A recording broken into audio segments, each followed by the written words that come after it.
डिसेंबर 2025 मार्गशीर्ष महिन्याचा चौथा गुरुवार या दिवशी आपल्याला उद्यापन करायचं आहे. कसं करावं, समजा एखादा गुरुवार तुमचा गेला किंवा 18 तारखेला तुम्हाला मासिक धर्म चौथा असेल तर अजिबात मनात शंका घेऊ नका, घाबरू नका. उपवास करायचा आहे, पूजा मांडणी करायची नाही, कथा वाचायची नाही. 25 डिसेंबरला पौष महिन्याच्या तुम्ही उद्यापन करू शकता. त्या दिवसापासून सूर्यनारायणाची उपासना पूजा केली जाते. मनात कोणताही शंका घेऊ नका, उद्यापन तुमचं व्यवस्थित होईल. ज्यांचा 18 तारखेला उद्यापन आहे त्या स्त्रियांनी सकाळी स्नान करून पिवळे वस्त्र परिधान करायचे.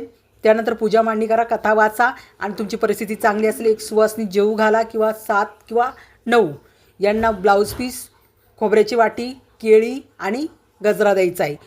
महालक्ष्मी स्वरूप म्हणून त्याने घरात बरकता येते. आणि 19 डिसेंबरला अमावस्या आहे. तुम्ही दुसऱ्या दिवशी सकाळी पूजा मांडणी उचलून घ्या. महालक्ष्मीला मखाण्याच्या खिरीचा नैवेद्य आवश्यक